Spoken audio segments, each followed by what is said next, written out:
प्रभु मसीह में आपको शांति मिले प्रिय भाई और बहनों। बहुत बार हमें अपनी खुद की नज़र में लगता है कि मैं परमेश्वर के साथ खराई से चल रहा हूँ, फिर भी मेरी ज़िंदगी में बरकत क्यों नहीं आ रही। अगर आप भी उनमें से एक हैं तो अपोस्टल अंकुर नरूला जी के दोबारा पिछले रविवार दिए गए सुसमाचार को पूरा सुनिए, आपको आपका जवाब मिल जाएगा।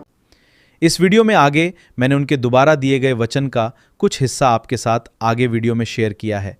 आइए वचन को सुने और बरकत को ग्रहण करें।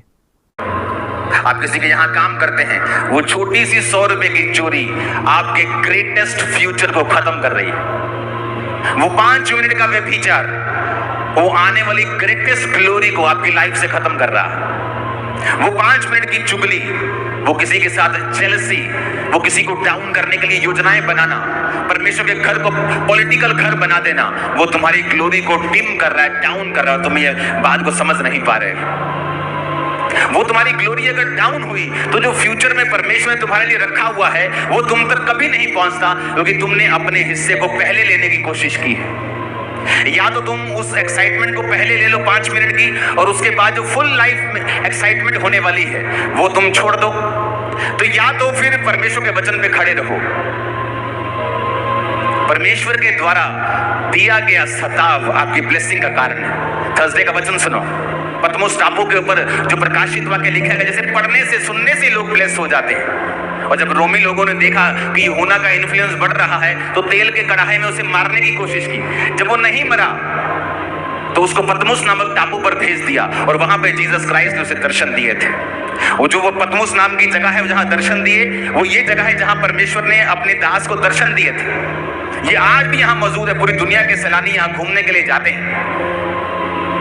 ये ग्रीस के अंदर है, और जो यूहन्ना की चर्च थी और जिस 7 चर्चेस के बारे में उसने प्रकाशित वाक्य में लिखा है वो तुर्की में है। और तुर्की से कुछ ही किलोमीटर के बॉर्डर के ऊपर ग्रीस के अंदर ये पतमुस नामक टापू है। यहाँ पे इसलिए भेजा जाता था टापू के अंदर कि यहाँ खाना नहीं उगता था, तो जेल के कैदियों को यहाँ भेजते थे और उनको घूमने की आज्ञा थी टापू के अंदर क्योंकि उसके बाद सब पानी था, कोई वहां से जा नहीं सकता था। तो वो धीरे धीरे वहां पे कोई नारियल पी रहा है, कुछ हल्का फुल्का कुछ खा लिया, मछली पकड़ ली, कितना आप कर लोगे। और धीरे धीरे भूख से और स्टारवेशन से उनकी मृत्यु हो जाती थी, और वहां पर उसको मृत्यु के लिए भेजा गया था। लेकिन परमेश्वर ने उस मृत्यु को आज तक की दुनिया की बेस्ट ग्लोरी में बदल दिया और प्रकाशित वाक्य उसे दिया, जो आज भी हमारे हृदय को हिला देता है। आप समझ रहे हो मेरी बात?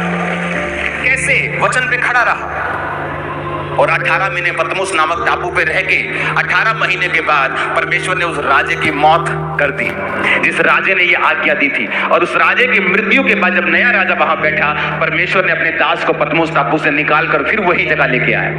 इमेजिन करो, राजा भी उसका कुछ बिगाड़ नहीं सका, क्योंकि परमेश्वर के वचन पे वो चलता रहा। मौत उसका बिगाड़ नहीं सकी, क्योंकि वो परमेश्वर के वचन पे चलता रहा। आज सबसे इंपॉर्टेंट है, क्या आप परमेश्वर के वचन के ऊपर चलते हैं या नहीं चलते हैं। तो मेरे प्रियो, अपने जीवन को जांचें और पवित्र आत्मा से मदद लें और पूछें कि इस परीक्षा में मैं क्या करूं। मेरा बिलीव है प्रभु आपकी जरूर अगुवाई करेंगे और आप गवाही के साथ खड़े होंगे। आमीन।